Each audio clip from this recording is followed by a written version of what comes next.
صباح الخير. بصوا يا جماعه، احنا بنتعلم من المشاكل ومن المواقف الصعبه ومن التاسكات الرخمه ومن المشاريع المكلكعه احسن من اي حاجه تاني. تمام. ففي موقف من المواقف حصل زمان كده، كان عندنا اجتماع بدايه مشروع كيك اوف ميتنج مع عميل مهم جدا في اليابان في طوكيو. سافرنا انا والتيم من الرياض لطوكيو علشان اجتماع بدايه المشروع. اجتماع بدايه المشروع يعني احنا المشروع بدأ، خدنا الداون بيمنت وبدأنا ننفذ المشروع. المهم الاجتماع كان على 3 ايام، كنا بنناقش السكوب اوف ورك.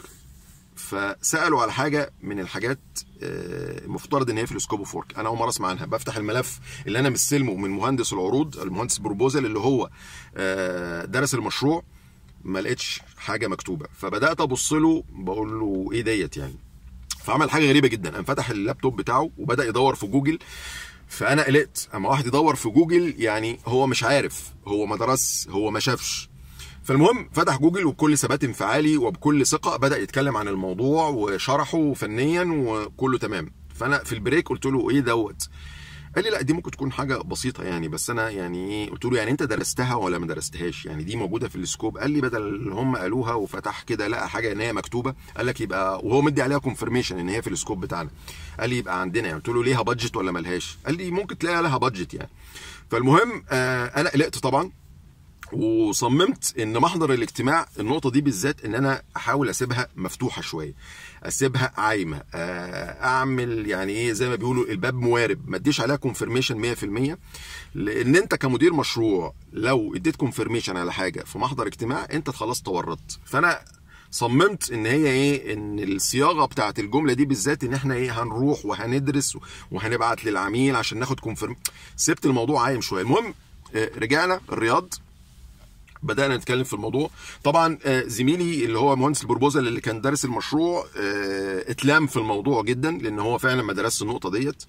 وما بدات انا اعمل هوم ورك وبدانا نجيب عروض اسعار على الحاجه المحدده ديت اللي هو ما حدش كان يعرف عنها، وما فيش حد عنده في الشركه، عندنا في الشركه ما عندوش خبره فيها. اكتشفنا ان الموضوع صعب ان هو يتعمل فنيا، وغالي جدا، مكلف جدا، ومالوش بادجت. انت كمدير مشروع المفترض ان انت بتودي المشروع بتنفذه تحت البادجت وحسب الكواليتي وفي السكوب، بتنجح المشروع. يعني المفروض ان انت تنجح المشروع. ايتم زي دوت غير مدروس ممكن يضرب لك المشروع خالص، ممكن يخسره لك تماما. فدي مشكله، يعني دي مشكله انت مش متسبب فيها كمدير مشروع، بس جات لك. تمام، ده حاجه جات لك لازم تتعامل معاها. فالمهم بدانا نعمل الهوم ورك، جبنا عروض اسعار. الموضوع فنيا كان صعب ان هو يتنفذ عندنا في السكيل بتاع المشروع بتاعنا. فكانت الاستراتيجيه اللي احنا عملناها مع العميل مهم، واحنا عايزين نكمل معاه الشغل، وعايزين بعد المشروع دوت نعمل معاه مشاريع ومشاريع. فهتبقى شكلها وحش جدا وان بروفيشنال جدا ان انت حاجه انت اديت عليها كونفirmation ما تعملهاش. المهم بس الموضوع كان صعب فنيا. بدانا نكلم العميل، نبعت له بعض الاستفسارات الفنيه، دي مش هتنفع تتعمل، دي مش هتنفع. بدانا نفتح معاه حوار. الموضوع طول شويه في النقطة دي. احنا كان المشروع بدأ فعلا، وبدأنا تصميمات وبدأنا تنفيذ وبدأنا تصنيع الحاجات التانية الأساسية. ما وقفناش، احنا خدنا قرار ان احنا مش هنوقف علشان الحاجة ديت. بس في الأثناء ديت بدأنا نبعت للعميل استفسارات. الموضوع أخد بالظبط شهرين، رايح جاي رايح جاي مع العميل، لحد ما العميل اقتنع شخصيا ان الحاجة دي مش هتنفع ان هي تطبق فنيا.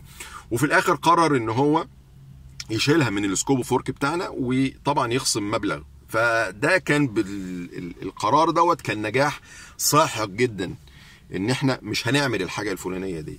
فالمهم يا جماعه النقطتين المهمين، الثبات الانفعالي مع العميل او في المواقف الصعبه مطلوب جدا. ان انت تتوتر في التعامل مع العميل وتبين نقط ضعفك قصاد العميل هتبقى فيه مشكله. النقطه الثانيه المهمه، حاول تعمل الهوم ورك بتاعك كويس، ادرس الموضوع كويس، شارك المعلومات اللي تفيدك مع العميل، بحيث ان انت بتحاول توجه العميل لاتجاه محدد. في بعض الاحيان انت لازم توجه العميل بتاعك اللي انت هتتورط، فبتوجهه في اتجاه محدد مفيد ليك ومفيد للمشروع. لان هو في الاخر برضه هي كانت حاجه صعبه جدا ان هي تتنفذ، وما كانتش هتفيد قوي العميل. تمام، فوجهنا العميل في اتجاه محدد وشالها من السكوب اوف ورك بتاعنا، والمشروع كمل والمشروع نجح والمشروع اتقفل. فالنقطه دي مهمه جدا يا جماعه. ما تتوترش قدام المشاكل وقصاد المواقف الصعبه، حاول ان انت تتعامل معاها بهدوء، تحط استراتيجيه. تمام. طبعا المهندس اللي ما درسش الموضوع دوت اتلام جدا على الموضوع لانه ما درسوش، وكان حصل مشكله كبيره جدا يعني. بس كده، صباح الخير.